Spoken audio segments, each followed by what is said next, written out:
Okay, I'm Al Kasper. I'm currently the President and Chief Executive Officer of Savage Arms, Inc., located here in Westfield, Massachusetts.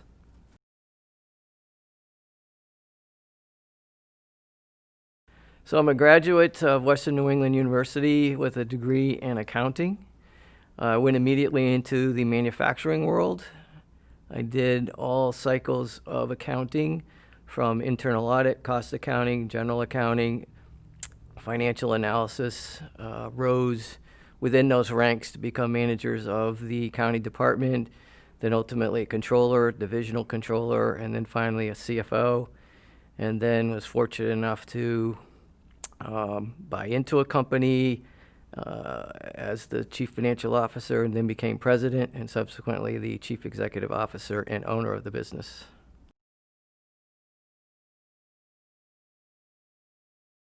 Well, from the very beginning, I don't like to say I don't know. So whenever someone asked me a question that I didn't have the answer for, instead of saying I don't know, I would go find the answer and then go back to the person and tell them the answer. And by doing that, I accumulated a lot of very interesting information very quickly in my career. Second thing was I worked a lot of hours. So I was from a relatively poor family, so I had to work 2 jobs to get through college. So when I graduated and I had an 8-hour job, it was like half a day's worth of work. So I would stay a little extra, and in the company that I was in, everybody seemed to leave at 4:30, so I was the only one left. So I got to work for various departments that normally I wouldn't have worked in, and gained the respect of other executives in the firm, which helped me rise a little bit faster than normal. So I'm also extremely organized, which helps when you're juggling many balls.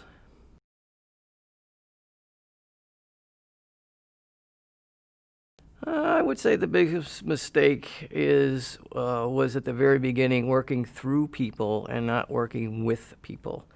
So in other words, when my boss would challenge me with a particular assignment, I would go to people and use his name as a reason why I had to have it faster than anything else they were working on.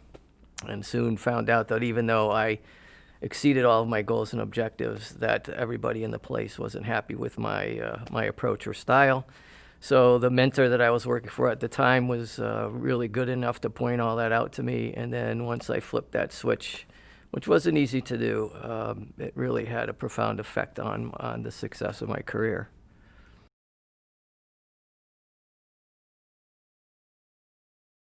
I think anybody that wants to become a good leader, the first and foremost advice I'd give them is become a very good listener. The second would be to put everyone else before yourself. So even though you are the boss and you effectively can do what you want, the best way to earn the respect of your people is to listen to what they have to say, listen to the needs that they have, look at the resources they need to be successful, provide them, make them successful, and in return, that's how you become successful. That's a hard lesson for everybody to understand, because everybody wants to be recognized for the hard work that they do. But I will tell you that in the long run, the people that work for you have a lot more to do with your rise in your career than your bosses do.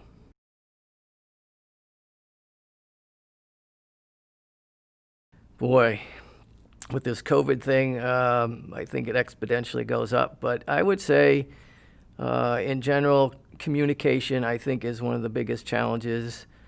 The tools that are available to people today are incredible. You have social media, you have the internet, you have Snapchat, Facebook, et cetera, et cetera. There's all kinds of video tools, Zoom and Teams, where communication should be so much easier, simpler, and complete. And what we're finding is that is completely the opposite of what's happening. People, because of these tools, don't really have face-to-face conversations or on-the-phone conversations, and typically then shortcut the communication and leave out a lot of information that would be critical to be making the right decision. So I would say communication is one of the biggest challenges. And the second one is our educational system. So although I go through the same one everybody else went through in Springfield, I think some of the things that we're seeing with COVID and almost a year of education that's been lost.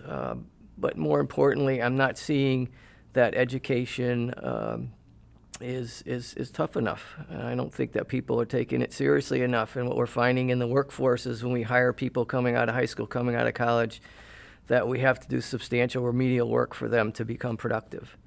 So those are the challenges that I think young people face today.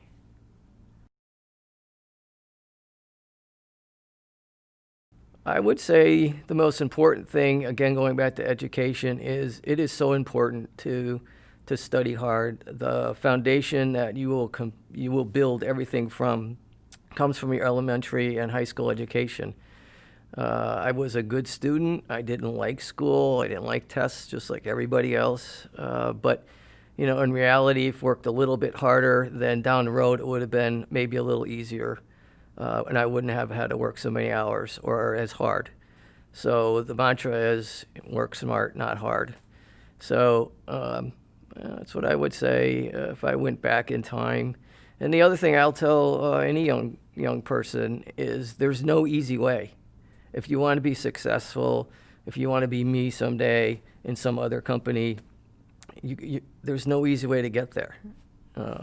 You have to work extremely hard, and you have to study hard, and then learn how to apply that knowledge in a positive and progressive way.